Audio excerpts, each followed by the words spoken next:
बिस्मिल्लाहिर्रहमानिर्रहीम। Cell wall जो है वो कंपोस्ट हुई हुई होती है सेलुलोज से। ये एक डिपॉजिटिंग मटेरियल है, मैंने अभी आपको बता दिया था। पॉलीसेक्राइड है, पैक्टिन है, पैक्टिन भी होता है, पैक्टिक एसिड भी होता है, जैसे कैल्शियम पैक्टेट, मैग्नीशियम पैक्टेट और दूसरे polysaccharides. These materials of cell wall are always synthesise by protoplasm. ये जो मटीरियल्स हैं सेलुलोज, पैक्टिन और दूसरे जो मटीरियल्स हैं ये प्रोटोप्लाज्म से सिंथेसाइज होते हैं, और ये प्रोटोप्लाज्म सिंथेसाइज करने के बाद इनको बाहर की तरफ सीक्रेट आउट कर देता है सेल से, और सेल से सीक्रेट आउट करने के बाद ये सेल के सराउंडिंग में जो है वो सीक्रेट आउट हो जाते हैं। Secret out of cell and deposited around outer surface of plasma membrane. और ये जो प्लाज्मा मेम्ब्रेन होती है इसकी आउटर सरफेस पे जाके ये डिपॉजिट हो जाते हैं। अब यहाँ पे किस तरह से हम इसे समझ सकते हैं कि अगर हम यहाँ पे बात करें कि ये सेल है हमारे पास,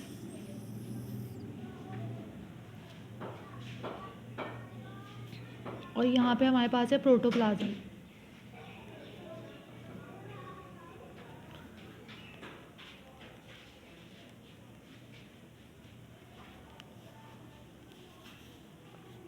से बाहर की तरफ ये प्लाज्मा मेम्ब्रेन है।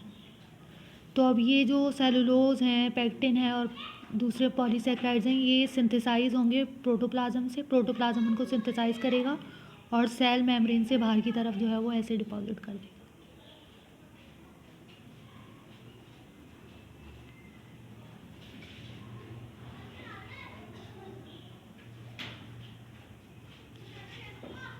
तो ये बन जाएगी सेल वॉल।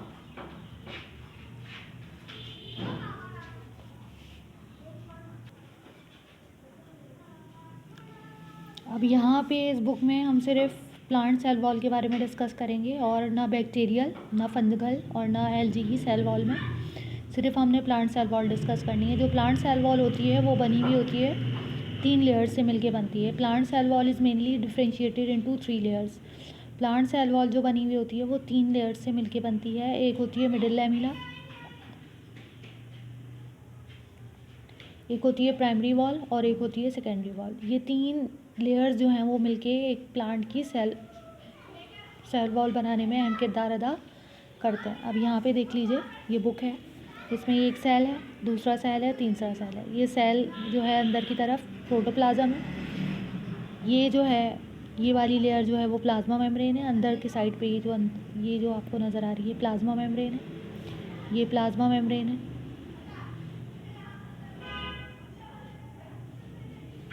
ये प्लाज्मा मेम्ब्रेन है। फिर प्लाज्मा मेम्ब्रेन से यहाँ पे इसके साथ ये जो सबसे प्लाज्मा मेम्ब्रेन बिल्कुल अंदर की तरफ है, ये क्या है, प्राइमरी वॉल।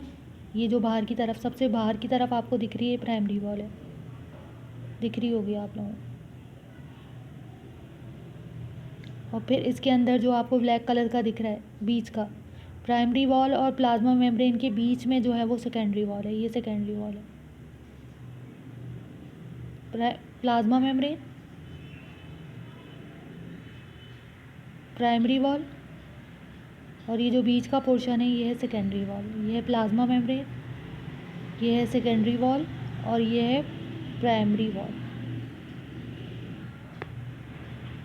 ये प्लाज्मा मेम्ब्रेन, और बीच में ये जो ये मटेरियल नज़र आ रहा है आपको,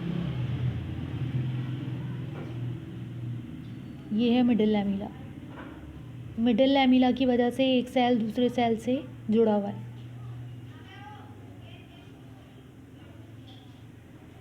तो हम डिस्कस कर लेते हैं इसको। Middle lamella, the first form cell plate work as middle lamella, the first form cell plate work as cementing layer between two daughter cell is called middle lamella. सबसे पहले जो सेल प्लेट बनती है, जब एक सेल जब cell divide होता है और सेल डिवाइड होने के बाद एक सेल से 2 सेल बनते हैं, तो उनके बीच में एक सेल प्लेट बन जाती है।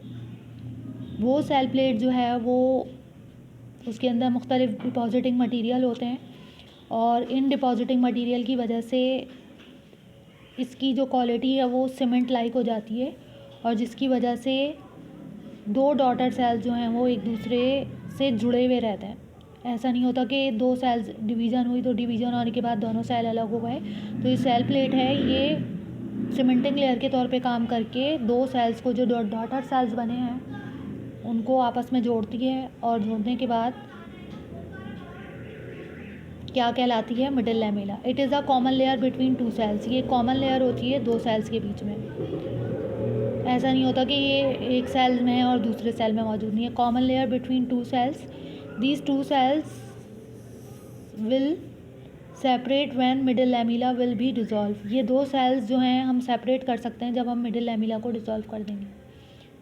अगर हम इसमें कुछ ऐसे एंजाइम ऐड कर दें जैसे पैक्टिनेज, पैक्टिक एसिड की बनी हुई होती है ना, कैल्शियम पैक्टेट, मैग्नीशियम पैक्टेट, तो पैक्टिनेज ऐड कर दें तो ये मिडिल लैमेला जो है वो डिज़ोल्व हो जाएगा। ये सेल और ये सेल एक दूसरे से अलग अलग हो जाएंगे। When middle lamella will be dissolved, it is mainly made up of calcium and magnesium pectates. Calcium और मैग्नीशियम के सॉल्ट्स होते हैं और ये जो कैल्शियम और मैग्नीशियम आइंस हैं ये सॉल्ट्स की फॉर्म में जब पैक्टिन के साथ मिलते हैं तो ये बन जाते हैं कैल्शियम पैक्टेट और मैग्नीशियम पैक्टेट। ये कैल्शियम और मैग्नीशियम पैक्टेट एक जेल लाइक मटेरियल होता है, जेल की तरह से, सीमेंट की तरह से, डिपॉजिटिंग मटेरियल की तरह से दो सेल्स को आपस में जोड़ने का काम करता है। This layer is form during cytokinesis और सेल डिवीजन। ये जो लेयर है ये बनती है cytokinesis of cell division. Cells के अंदर साइटोकाइनेसिस हो रही होती है, अब सेल डिवाइड हो रहा होता है, साइटोप्लाज्म डिवाइड हो रहा होता है, तो ये जो मिडिल लैमेला है ये उस वक्त बनती है।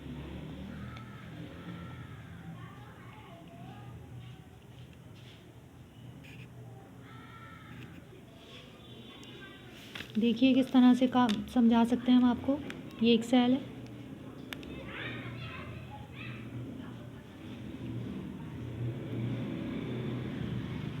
और ये दूसरा सेल है।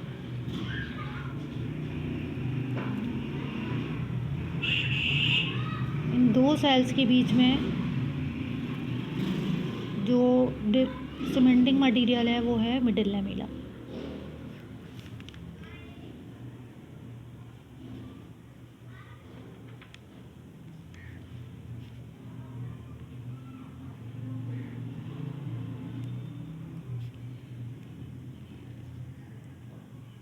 अब ये यहाँ भी मौजूद होगा, ये यहाँ भी मौजूद होगा,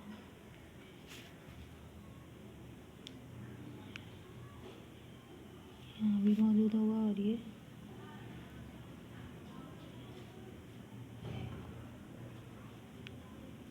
ये बनता कब है, जब सेल में डिवीज़न हो रही होती है और एक सेल दो सेल में डिवाइड होता है।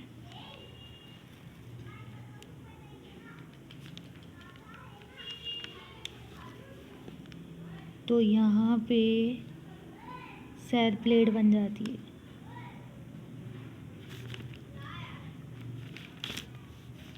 अमाइलोब्लास्ट होता है।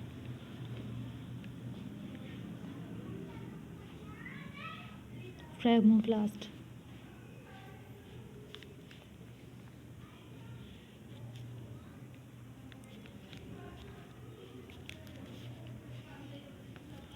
सही है। और ये सेल प्लेट अंदर से बाहर की तरफ जो है वो बन जाती है।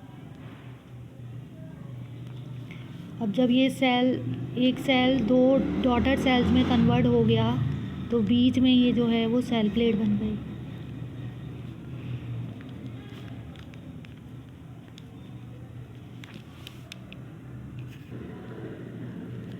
अब ये जो बीच की ये जो सेल प्लेट बनी है ये कहलाती है मिडिल लैमेला।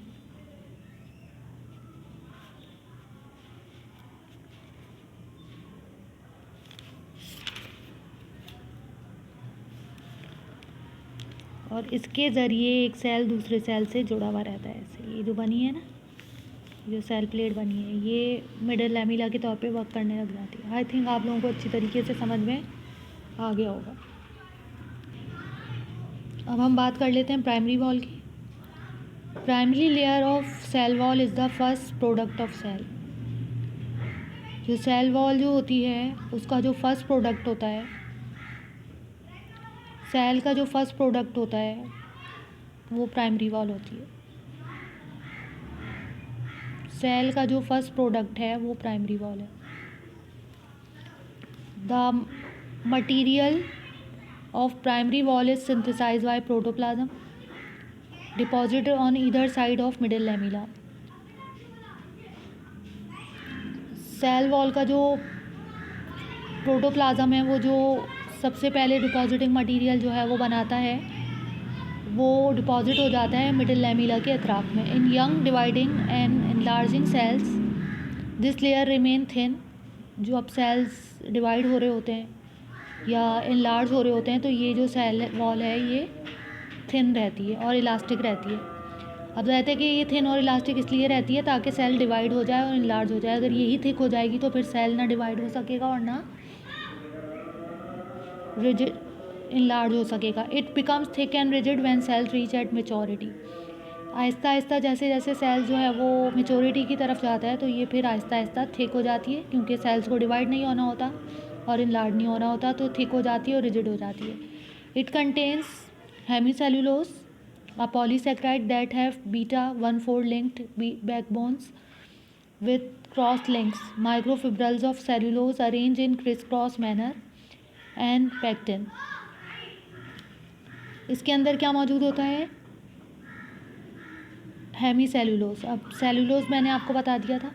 अब हेमी सेलुलोज क्या है? हेमी सेलुलोज होता है इसके अंदर एक पॉलीसेक्राइड है जिसके अंदर जो इसकी बैकबोन होती है वो होती है beta 1,4 linked backbone with cross linked microfibrils of cellulose arrange in criss cross manner. वही वाली बात जो मैंने आपको पेप्टिडोग्लाइकन में समझाई थी कि ग्लाइकन की 2 चेन्स होती हैं और फिर ग्लाइकन की चेन्स के साथ पेप्टाइड बॉन्ड जो हैं वो लिंक्ड हुए होते हैं। तो इसके अंदर ऐसा पॉलीसेक्राइड होता है जिसमें बीटा 1,4 लिंक्ड बैकबोन होती है। बीटा 1,4 लिंक्ड बैकबोन जो है वो एक डिफरेंट टाइप का सेलुलोज है जिसमें बीच बीच में सेलुलोज के माइक्रोफिब्रल्स जो हैं वो एम्बेड हुए होते हैं।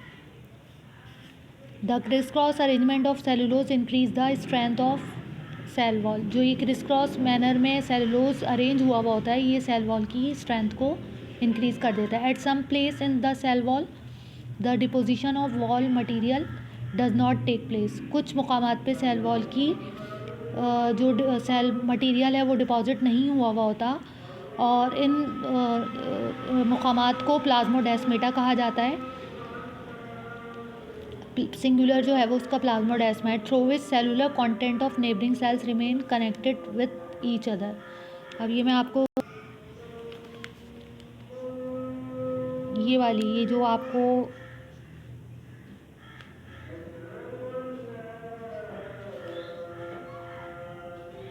This is primary wall.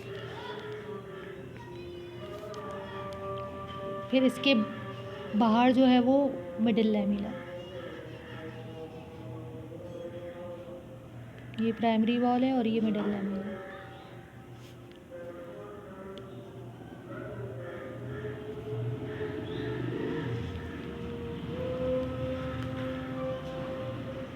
ये प्राइमरी वॉल है। ये किसने सीक्रेट की है? प्रोटोप्लाज्म ने सीक्रेट की है। किसके बाहर मौजूद है? प्लाज्मा मेम्ब्रेन के बाहर मौजूद है। ये प्लाज्मा मेम्ब्रेन है।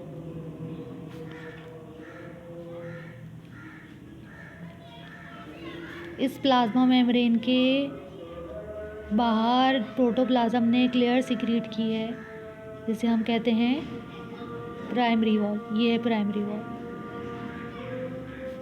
और इसके बाहर की तरफ क्या है? Middle lamella. मैं फिर बता देती हूँ आपको। ये मिडिल लैमिला है, फिर मिडिल लैमिला के अंदर की तरफ क्या है? Primary wall. प्राइमरी वॉल कहाँ किसके बाहर की तरफ डिपॉजिट हुई हुई है? प्लाज्मा मेम्ब्रेन के। और प्लाज्मा मेम्ब्रेन के बाहर जो डिपॉजिट हुई हुई है ये प्राइमरी वॉल इसको किसने डिपॉजिट किया है? बाहर की तरफ प्रोटोप्लाज्म ने।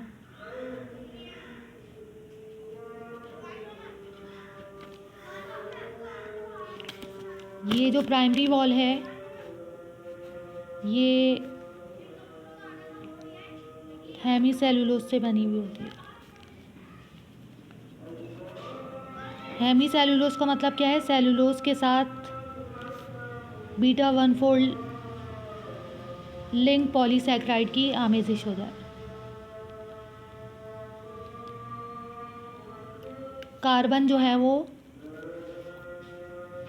पहली और चौथी पोजीशन पे लग जाए जब, तो कौन सी चेन बन जाती है? बीटा 1 फोल्ड लिंक पॉलीसैकेराइड किसके साथ अरेंज हो जाए? सेलुलोज के साथ। तो क्या बन जाता है? हेमीसेल्यूलोज। जैसे मैंने पहले भी बताया था, ये हेमीसेल्यूलोज की ये चेन बन जाएगी, ये बन जाएगी। उसके साथ क्या चीज़ एम्बेड हो जाए? सेलुलोज, ऐसे क्रिस क्रॉस मैनर।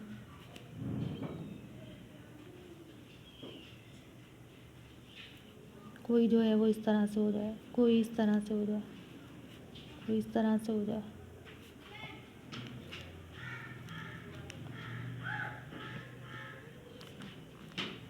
तो ये सेलुलोज के माइक्रोफिब्रल्स हैं जो क्रिस क्रॉस मैनर में अरेंज हुए हुए हैं बीटा 1 फोल्ड लिंक्ड बैकबोन के साथ। ये बैकबोन है। अगर मैं फिर बात करूँ, ये बैकबोन बन गई।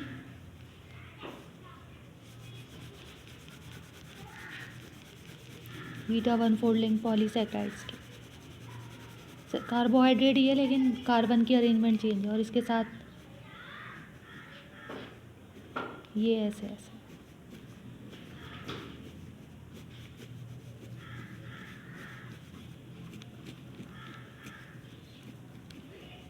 ऐसे क्रिस क्रॉस मैनर में। तो ये क्या बन जाएंगे? हेमीसेल्यूलोज। शुरू में जो प्राइमरी वॉल होती है वो थिन होती है।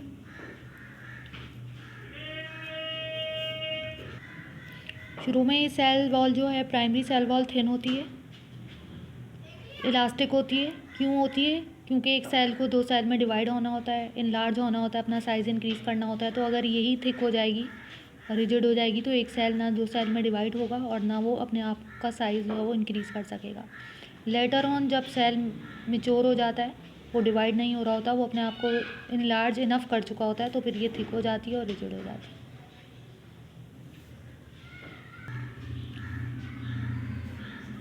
अब यहाँ पे इसी टॉपिक में हमारे पास प्लाज्मोडेस्माटा भी है। प्लाज्मोडेस्माटा क्या चीज़ है? ये एक सेल है, ये दूसरा सेल है।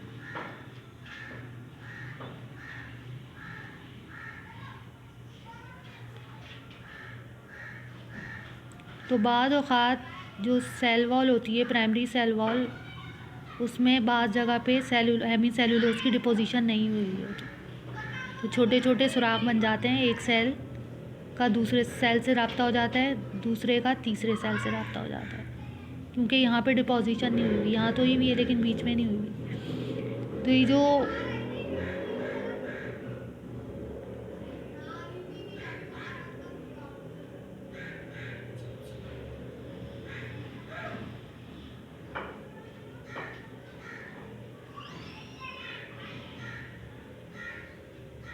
सुराख बन जाते हैं, इन सुराख को कहा जाता है, इन होल्स को कहा जाता है प्लाज्मोडेस्माटा,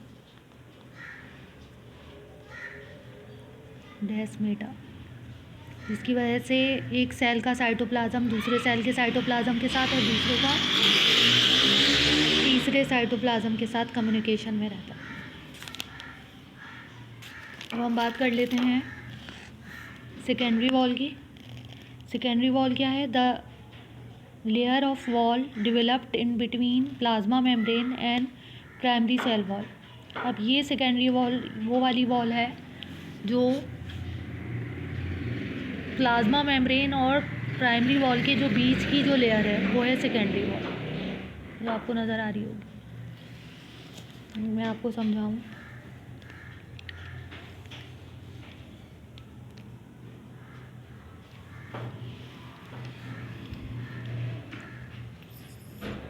प्लाज्मा मेम्ब्रेन,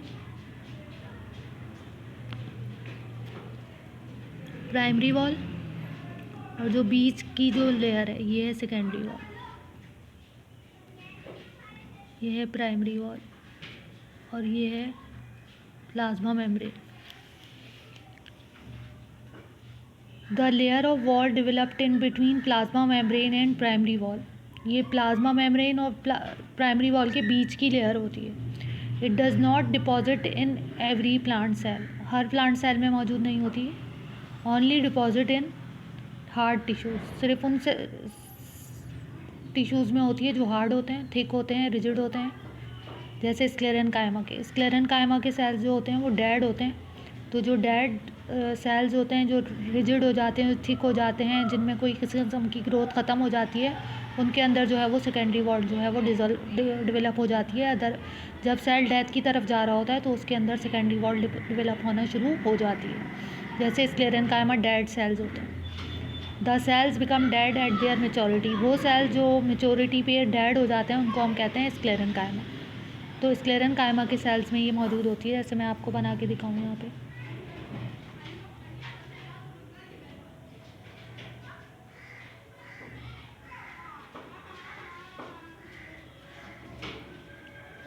तो इनके अंदर ये इतनी ज़्यादा डिपॉजिट हो जाती है सेकेंडरी वॉल,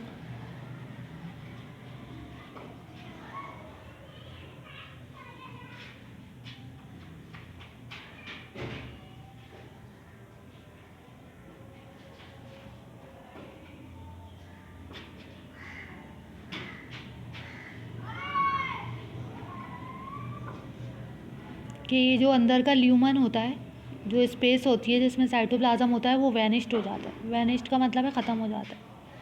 जिसकी वजह से जो सेल है ये, देखें एक आम सेल तो ऐसा है, इसमें तो ल्यूमन काफ़ी आपको हॉलो नज़र आ रहा है। लेकिन जब इसका ल्यूमन वैनिश्ड हो जाए तो ये डेड हो जाएगा, साइटोप्लाज्म ही नहीं रहेगा। कोई सारे ऑर्गेनेल जो हैं वो डिपॉजिटिंग मटेरियल से भर जाएंगे, तो सेल जो है वो डेड हो जाएगा। और ये जो डेड हो रहा है ये किस वजह से हो रहा है? क्योंकि सेकेंडरी वॉल है।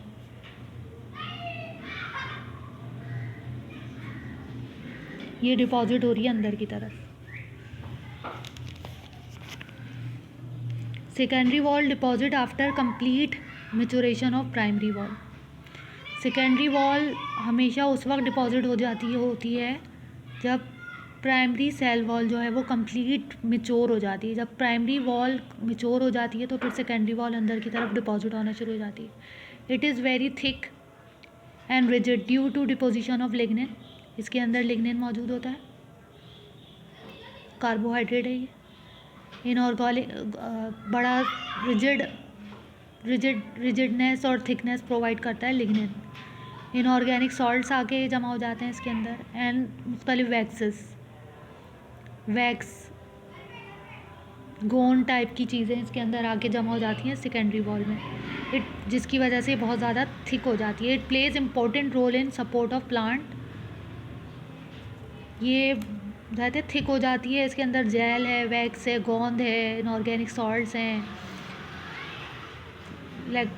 लिग्निन है। तो ये प्लांट को बड़ी सपोर्ट प्रोवाइड करती है लकड़ी की फॉर्म में। जैसे आपने लकड़ी वुड देखी है ना, वुड, तो वो भी वुड क्यों बनती है? क्योंकि स्क्लेरेनकाइमा के सेल्स में सेकेंडरी वॉल बन जाती है, और सेकेंडरी वॉल जब बनती है तो सेकेंडरी ग्रोथ की वजह से वुड फॉर्म हो जाती है। स्क्लेरेनकाइमा के फाइबर्स, ये फाइबर्स की फॉर्म में मौजूद होती है। बड़े, आपने जैसे देखा होगा रोप होती है, रोप भी कौन सी वाले फाइबर से मिलके बनती है? स्क्लेरेनकाइमा के फाइबर से मिलके बनती है रोप या रस्सी, जिससे, या जो पलंगों में रोप यूज़ होती है बुनने के लिए।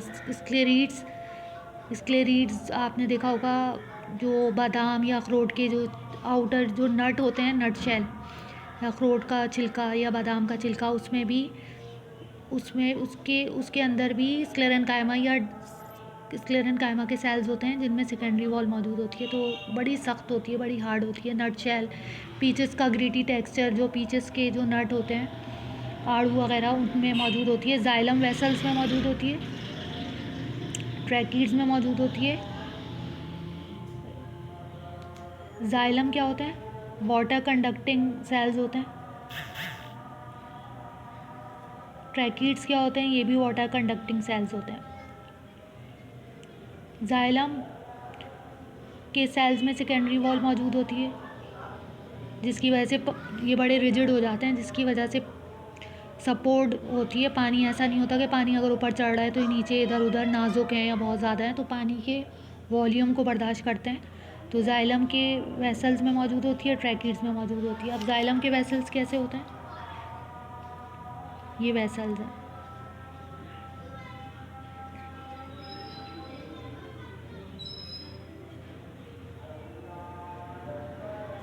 इनमें पानी चढ़ रहा है ऊपर की तरफ।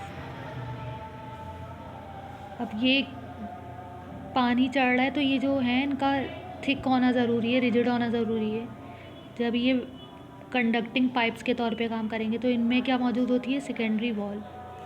इसके अलावा ट्रैकीड्स होते हैं।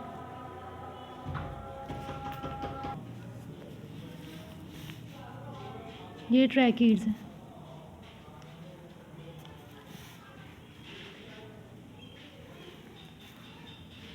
ये डेड सेल्स पे कंसिस्ट करता है,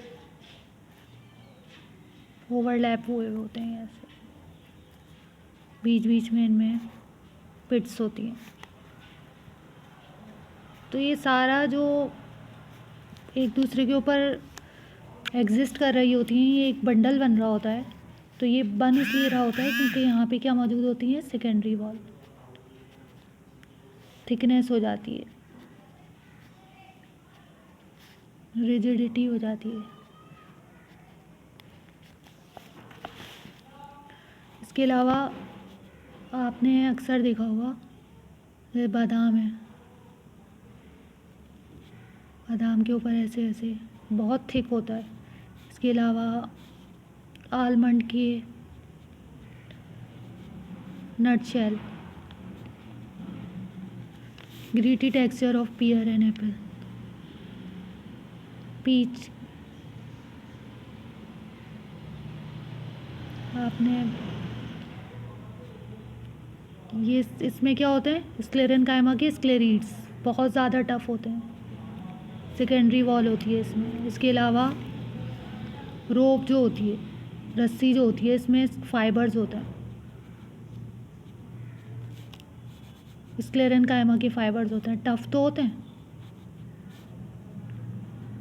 बट फ्लेक्सिबल होते हैं। तो इन सब में सेकेंडरी वॉल प्रेजेंट होती है।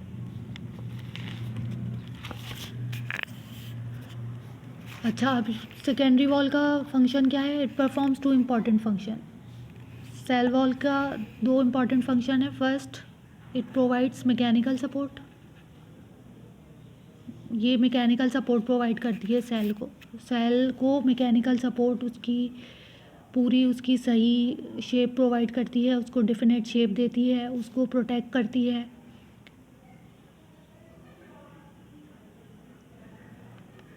It acts like framework of plants. ये पूरा एक फ्रेमवर्क, जैसे सेल जो है वो प्रॉपर सेल की फॉर्म में नज़र आ रहा है। वो क्यों नज़र आ रहा है? क्योंकि उसमें सेल वॉल मौजूद है। सेल वॉल की वजह से सेल की प्रॉपर शेप है, सेल वॉल की वजह से सेल की प्रोटेक्शन है, आउटर मोस्ट बाउंड्री है। किसी भी किस्म की मैकेनिकल इंजरी नहीं हो सकती। ऐसा नहीं हो सकता कि ज़रा से प्रेशर से सेल जो है वो कोलैप्स कर जाए। सेल के अंदर अगर टर्गर प्रेशर ज़्यादा हो रहा है तो सेल वॉल जो है वो सेल को प्रोटेक्ट करेगी, उसको बर्स्ट होने से बचाएगी। इसके अलावा particularly in vascular plants, secondly दूसरा इसका काम क्या है? Being hydrophilic in nature, it is capable of imbibing water and thus help in the movement of water and solutes towards protoplast. Cell wall act as a permeable structure। बस बहुत easy है। Cell wall की वजह से cell जो है वो protect हो रहा है, कोई भी आउटर साइड से कोई ऐसा नहीं है कि कोई भी इंसेक्ट जो है वो अंदर सेल के एंटर हो जाए या कोई भी फंगस या बैक्टीरिया जो है वो अंदर चला जाए, तो प्रोटेक्ट कर रही है। इसके अलावा अगर सेल के अंदर टर्गर प्रेशर ज़्यादा हो रहा है, पानी ज़्यादा हो रहा है, टर्गर प्रेशर ज़्यादा हो रहा है, तो प्रेशर को झेलती है, प्रेशर को इस हाइड्रोस्टेटिक प्रेशर को, जो पानी का दबाव है,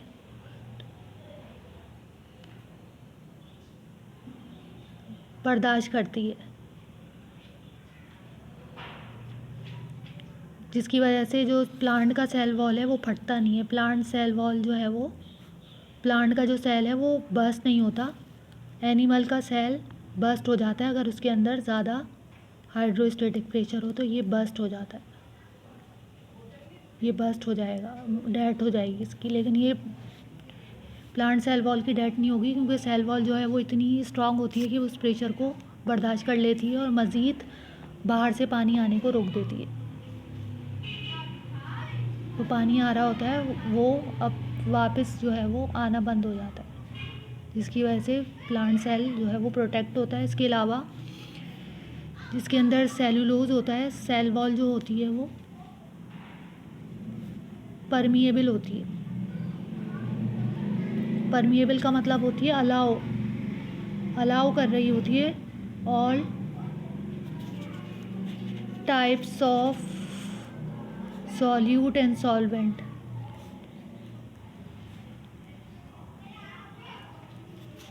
to pass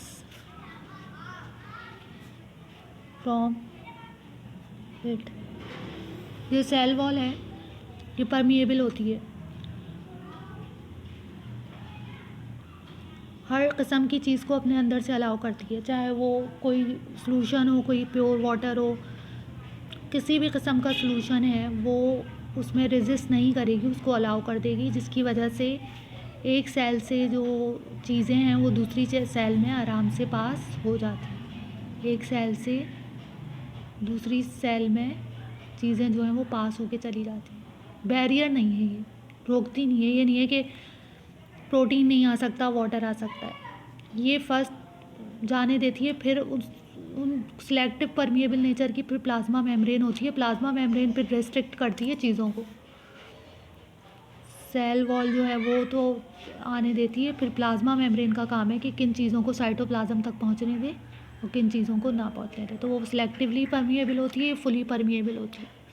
ये प्रोटोप्लास्ट तक हर चीज़, ये किसी भी किस्म की रुकावट नहीं डालती है किसी भी चीज़ को सेल के अंदर दाखिल होने में और सेल से बाहर निकालने में।